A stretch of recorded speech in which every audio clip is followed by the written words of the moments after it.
علیہ السلام نے اللہ کی عظیم نعمتوں کے ساتھ انہیں نصیحت کی، لیکن وہ بدبخت کفر ہی کرتے رہے۔ آخر انہیں جھنجھوڑنے کے لیے انہوں نے فرمایا، اے میری قوم، اللہ ہی کی عبادت کرو، اس کے سوا تمہارا کوئی معبود نہیں۔ تم تو صرف بہتان بازی کر رہے ہو، یعنی جن بتوں کی تم پوجا کر رہے ہو ان کی پوجا تم نے خود گھڑی ہے۔ اللہ تعالیٰ نے تو اس کے متعلق کوئی دلیل نازل نہیں فرمائی۔ میری قوم کے لوگوں، میں تم سے اس دعوت و تبلیغ کی کوئی اجرت نہیں مانگتا، میرا اجر اس کے ذمے ہے جس نے مجھے پیدا کیا ہے، تو کیا تم پھر بھی عقل سے کام نہیں لیتے؟ اے میری قوم کے لوگوں، اپنے رب سے گزشتہ گناہوں کی معافی طلب کرو، آئندہ گناہوں سے توبہ کرو، تاکہ وہ برسنے والے بادل تم پر بھیج دے اور تمہیں طاقت میں اور بڑھا دے، تاکہ تم گناہگار ہونے کے باوجود روگردانی نہ کرو۔ ہود علیہ السلام مسلسل انہیں دعوت دیتے رہے، لیکن وہ ظالم قوم نوح کی طرح ان کا مذاق اڑانے لگی اور کہنے لگی، ہمارے خیال میں تو بے وقوف ہے اور شاید تو ہمارے کسی معبود کے بڑے جھپٹے میں آ گیا ہے۔ تو ہمارے بتوں کو برا کہتا ہے، اس لیے ان میں سے کسی کی مار تم پر پڑی ہے، اسی لیے تو ذہنی مریض بن گیا ہے۔ وہ ظالم لوگ چونکہ آخرت پر ایمان نہیں رکھتے تھے اور دنیا میں خوشحالی کی زندگی بسر کر رہے تھے اور تھے بھی اپنی قوم کے سردار، اس لیے اپنے ماتحتوں سے کہنے لگے، یہ تو تم جیسا ہی انسان ہے، وہی کچھ کھاتا ہے جو تم کھاتے ہو اور پیتا بھی وہی کچھ ہے جو تم پیتے ہو۔ اب اگر تم نے اپنے جیسے انسان کی اطاعت قبول کر لی تو سخت خسارے میں رہو گے۔ کیا یہ تمہیں اس بات سے دھمکاتا ہے کہ جب تم مر کر خاک اور ہڈیاں بن جاؤ گے تو پھر زندہ کیے جاؤ گے؟ ہرگز نہیں، یہ بات امکان سے باہر ہے جس کا وعدہ تم سے کیا جاتا ہے۔ یہ زندگی تو صرف دنیا کی ہے، ہم مرتے جیتے رہتے ہیں، ہم پھر نہیں اٹھائے جائیں گے۔ یہ تو وہ شخص ہے جس نے اللہ پر جھوٹ باندھا ہے، ہم اس پر یقین کرنے والے نہیں۔ ہود علیہ السلام انہیں دعوت دیتے رہے، یہاں تک کہ ان کی قوم نے واضح طور پر کہہ دیا کہ آپ ہمیں واز سنائیں یا نہ سنائیں، ہم تو اپنی روش نہیں چھوڑیں گے، یہ تو پرانے لوگوں کا دین ہے۔ اس طرح قوم انہیں مسلسل جھٹلاتی ہی رہی۔ آخر ہود علیہ السلام نے بھی انہیں کھلم کھلا دھمکی دی اور فرمایا، لوگوں سنو، میں صرف تمہیں ہی نہیں اللہ کو بھی گواہ بنا کر اعلان کرتا ہوں کہ اللہ کے سوا جس کی عبادت ہو رہی ہے میں ان سب سے بری طرح بیزار ہوں۔ اب تم ہی نہیں اپنے ساتھ اوروں کو بھی بلا لو اور اپنے ان سب جھوٹے معبودوں کو بھی بلا لو، اور تم سے جو ہو سکے مجھے نقصان پہنچا دو، مجھے کوئی مہلت نہ دو، نہ مجھ پر ترس کھاؤ۔ یہ فرمانے کے بعد انہوں نے اللہ سے دعا کی، رب انصرنی بما کذبون، اے پروردگار ان کے جھٹلانے پر تو میری مدد فرما۔ اللہ کی طرف سے آپ کو جواب ملا، یہ تو بہت ہی جلد اپنے کیے پر پچھتانے لگیں گے۔ اللہ کے نبی کا انکار کرنے، اس سے بغض رکھنے اور اس کا مذاق اڑانے والوں کا انجام کیا ہوا؟ اللہ نے انہیں ایسے زناٹے کی آندھی سے تہس نہس کیا کہ جس کی تاریخ میں مثال نہیں ملتی۔ اللہ نے ان سے بارش روک لی، اس سے خشک سالی کی کیفیت پیدا ہو گئی، درخت اور پھل ختم ہو گئے، وہ لوگ بارش کی خواہش کرنے لگے۔ اسی حالت میں ایک دن اللہ نے انہیں عذاب دینے کا ارادہ فرمایا۔ انہوں نے دیکھا ایک سیاہ بادل ان کی طرف بڑھ رہا ہے، خوشی سے اچھلنے لگے، کہنے لگے یہ بادل ہم پر برسنے والا ہے، جبکہ ان کا خیال غلط تھا۔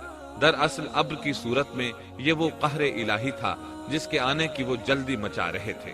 وہ عذاب ان کی بستیوں کی تمام چیزوں، پھلوں، خیموں، درختوں کو تہس نہس کرتا ہوا آیا۔ اسے اللہ کا یہی حکم تھا۔ آندھی اس قدر زبردست تھی کہ پہاڑوں پر ان کے تعمیر کردہ محلوں تک کو اڑا لے گئی۔ مجرموں کا یہی بدلہ ہے۔ اللہ تعالیٰ سورۃ الزاریات آیت 41 اور 42 میں فرماتے ہیں، وفي عاد إذ أرسلنا عليهم الريح العقيم ما تذر من شيء أتت عليه إلا جعلته كالرميم۔ اسی طرح عادیوں میں بھی ہماری طرف سے تنبیہ ہے، جبکہ ہم نے ان پر خیر و برکت سے خالی آندھی بھیجی، وہ جس چیز پر گرتی تھی